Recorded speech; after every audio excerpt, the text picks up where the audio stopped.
Hello, welcome, Cabbage here. In War of the Visions JP, let's do a random kind of mishmash video in the spirit of Nash Taters. What day is it today? Thursday. Thursday, Throbbing Thinking, we'll call it. But in this video, I'll talk a little bit about my thoughts about cost 100 units, and then also building like mono element teams. But first, we'll look at the character that's on my main screen. This is Helena. I did a couple free Vision Ore pulls. I got them from like clearing story quests and stuff. And then I got her on the second pull there. And then if we look at her hatcher, I have another pull to go before I get the pity pull, but I'm going to stop here. And then looking at other sources for shards, I'm going to build her just like I built Megamont. And I'm just going to get the discounted or free shards. So if we go to the shop, I'm not going to touch this one. But every day there are the 5 shards for 120 Vision Ore. That's a good deal. And then I have her in the guild, the barracks, so I can get the 1 shard per day. And then she's in there with Megamont.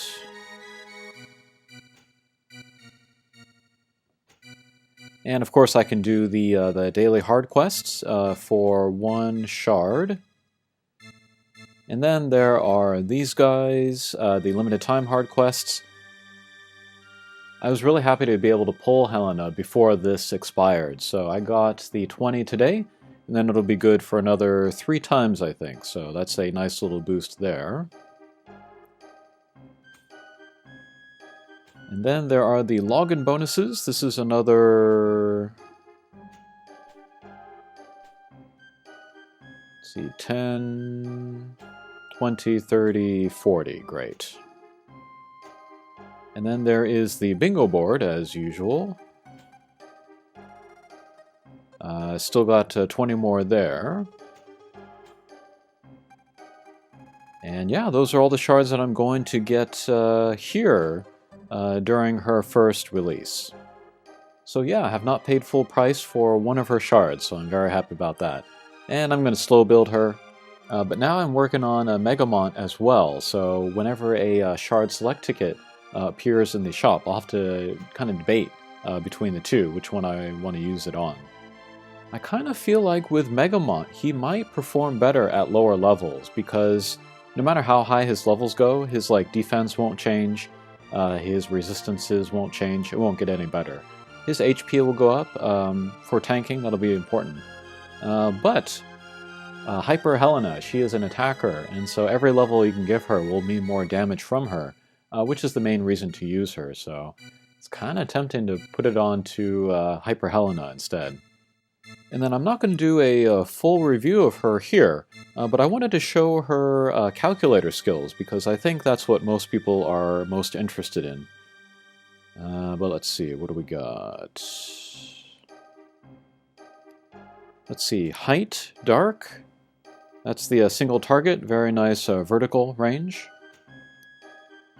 Good in the tower, because there's lots of elevation changes in there.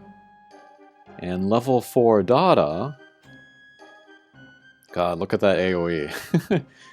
I have Irudita, she's up to level 89, but I just don't like using her for some reason. I just don't like the character, I guess.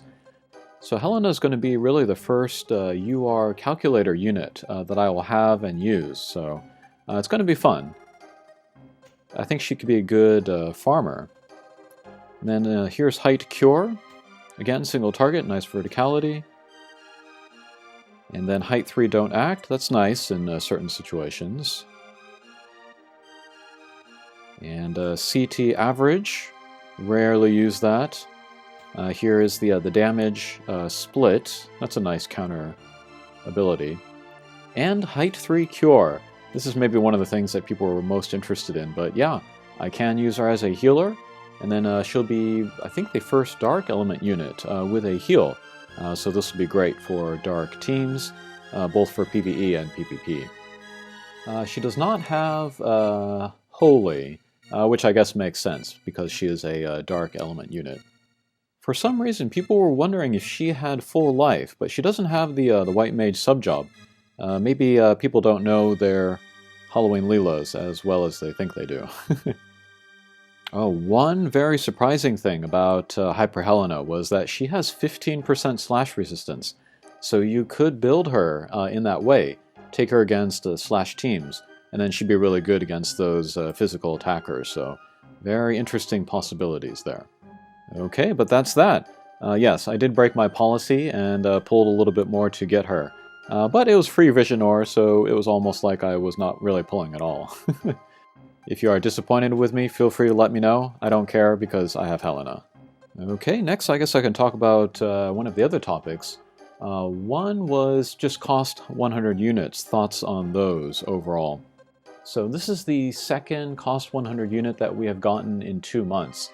I've said this before, but 2 in a row is a coincidence, 3 in a row is a pattern. So I'm going to wait until the beginning of March to see if there's another cost 100 unit there, to see if there's a pattern of cost 100 units, 1 a month. If there is, that is bad. That will make it more difficult for whales to keep on top, because that's going to be very expensive. But if the next character, beginning of March, is cost 100, then I kind of have a better idea that it's going to be a more regular thing. And so it'll be much easier to skip, because while before I wanted to get all of the cost 100 units, so I could level them up and then show them off to global players that would be getting access to it later. If it just becomes too regular, then it won't be as special anymore, so I think I can stop. But thinking about characters that are not released yet, that might make me want to pull for them anyway. I think Sodily, I think he's the one that I would want the most. Whatever rarity he is, whatever cost he is, I'd want to get him. But in considering cost 100 units, there's lots of different kind of aspects that you need to consider. One is pulling them. But what they've done with Megamont and Hyper Helena is that with their launch hatcher, they'll give them the same rates as any new cost 80 unit, so it kind of eliminates that. And that was also part of the reason why I was so interested in pulling her now. The second part to consider about cost 100 units is the investment it takes to level them. And I refuse to pay regular price of Vision Ore for their shards. So all cost 100 units I want to slow build. That's what I did with Super Stern, that's what I'm doing now with Megamont and Hyper Helena. And I'm okay with that, because I have so many other units that I can use and, you know, beat all content in the game, that I don't need to worry about rushing the cost 100 units. They're truly premium. Like all of the other units that I have, they just like get the job done. The premium units are special, they cost extra, they do extra stuff, but yeah, they're not necessary. Another way to consider cost 100 units is how they affect PvE, or game side power creep. And I didn't feel like they are necessary at all for the tower to beat level 50. I haven't played the EX stages yet, but yeah, if you can beat the regular tower with just cost 80 level 99 units, then game side power creep is not out of control, and we don't need cost 100 units yet. I think you could have a great account without any cost 100 units at all. However, we look at PvP, that's like player side power creep, where the meta is kind of defined by the whales of the game. There, it's going to be more expensive to compete. There, it's going to be more difficult. We'll have to see how maybe like the next month plays out. We'll see how much Hyper Helena dominates the meta. It was pretty rotten with Yuna and Bahamut when they first came out, but that's settled down, so we'll see how things go with Helena here.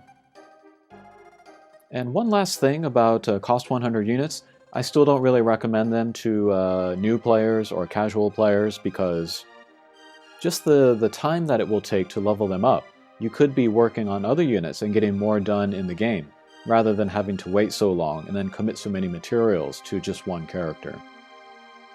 Kind of the people that have the leeway to work on cost 100 units, whether fast or slow, are people with really developed counts already, that have their bases covered. Like, they don't need cost 100 units, they just want them. So far. We'll see what happens in the future. We'll see if power creep gets out of control. Okay, and then finally I wanted to talk about team building. In a few recent arena videos, I've been showing off mono element teams, and that's kind of related to cost 100 units. They're more kind of just like a fun thing for people with really developed accounts to play around with. And like, I would not recommend, again, newer players or casual players to like aim for an ice team or aim for a light team. I think in the long run, after you play the game for like, 2 years or whatever as a free-to-play or a casual player, then you're going to want some mono element teams in order to take on some more difficult PvE. But for general use, I really don't think it's necessary. And lately I've been kind of thinking about the idea of a PvP team with like 3 members. 2 characters from one element, and then a 3rd character that can maybe counter the counter to that element. So for example, if I had a team with 2 earth units, maybe I'd want to bring an ice unit also in that team to take down wind units, which might counter my earth unit. I think that's a more kind of a safe, stable way to build your team. And it would also be better for PvP where you can't really choose your opponent, like guild battles or class matches. You can kind of protect yourself from bad luck. And then what's interesting, thinking about putting in counters to counters on your team, light and dark, they kind of fit in an interesting way with team building. Like if I had like 2 light units on my team and I wanted to put in a counter to a counter, what I would be wanting to counter against would be dark units. And so really I could use any element unit, any of the fire to water or even another dark, and that would more or less count as a counter to the dark unit, because they wouldn't have the disadvantage, the extra damage from the dark units. But if I had like a team with like 2 fire units, I could add, lightning units in order to counter the water characters, or I could add a light or dark unit in order to counter just whatever else is in there. So if you think about it that way, that's kind of interesting. There's a little bit more room for creativity than just a mono element team. And then it's also interesting to think about like which roles, that one unit would fill.